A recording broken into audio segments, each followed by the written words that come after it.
Kuttah Spoken Truth, we back at it again. Our praises to the Most High, Yahweh Bahashem, Yahweh Shah HaMashiach Bahashem, Ruach HaKadosh. Double honors to the preacher out here pushing truth, peace, and salutation to your elect. Real quick, I'm going to play this video as it relates to Kawhi Leonard, and I'm going to talk about, is he the closest thing to MJ? All right?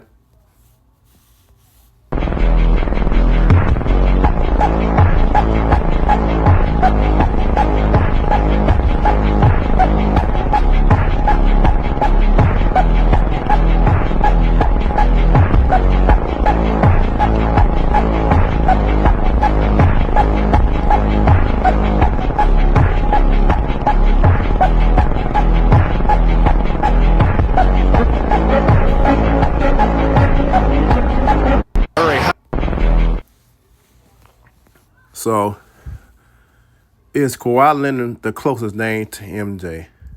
I know a lot of y'all going to get mad at me for saying this. I think he is even more closer than Kobe Bryant. Even more closer than Kobe Bryant. And don't misunderstand me. I'm not saying he's a better scorer than Kobe Bryant. But I said, as it relates to him being the closest thing to MJ, I believe he is. The difference between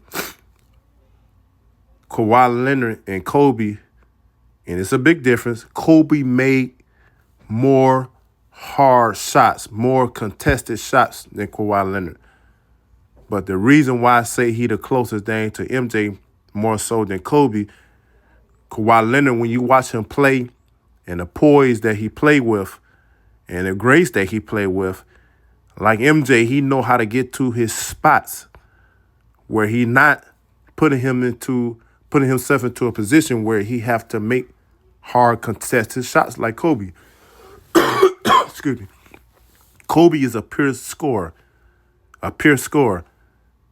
And he's, like I said, a better scorer than Kawhi Leonard. But Kawhi Leonard know how to get to his spots like MJ. And when you watch him play, his game is very, very similar to MJ.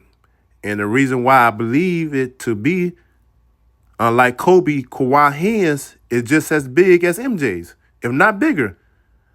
And that gives him advantage over a lot of players in the NBA, because when you're able to pick the ball up with one hand and pound the ball, you're able to do a lot with it.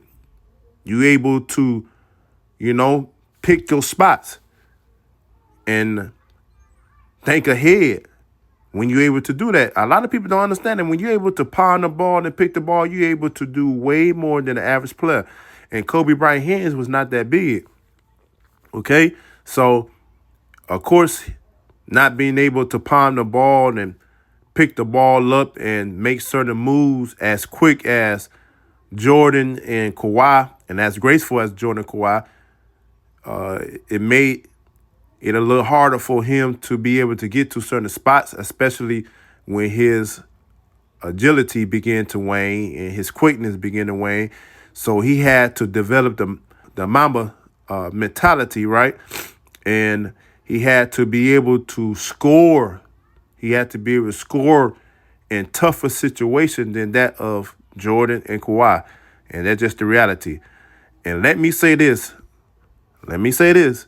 When we are comparing Kawhi Leonard and Kobe Bryant to MJ, or saying that they're the closest, we're not talking about pre-1993. We're not talking about that MJ. We're not talking about Air Jordan. We're talking about more so 95 and 96 type of Jordan. That's who we compare Kobe Bryant and Kawhi Leonard to. No one, I don't care what y'all say, Kobe Bryant was very good. He was very talented, but he was nowhere near Air Jordan. He did not pattern his game after Air Jordan. Excuse me. Air Jordan was a different breed. Air Jordan was on the level when it comes to scoring, being able to get to the hole, picking his spots, being able to tear a team defense. No. That Kobe Bryant and Kawhi Leonard is not compared to that. Not Air Jordan, but 95 and 96 Jordan, yes. But like I said, in my personal opinion, Kawhi Leonard is closest thing to MJ and how he played, because he got advantage with having bigger hands. you know, and being able to get to his spots and score at will when he want to. Now, is he a better player than Kobe? Not only no, hell no. Because of injuries and, Kobe Bryant, he played when he could, played way more games. Kobe Bryant was not into load management like the players is today. But, far as how he move on the court, as far as picking his spots and, Kawhi, yeah, I think he is closer than to MJ more so than Kobe Bryant. Drop comments below. Let me know what you think, okay? All right, peace.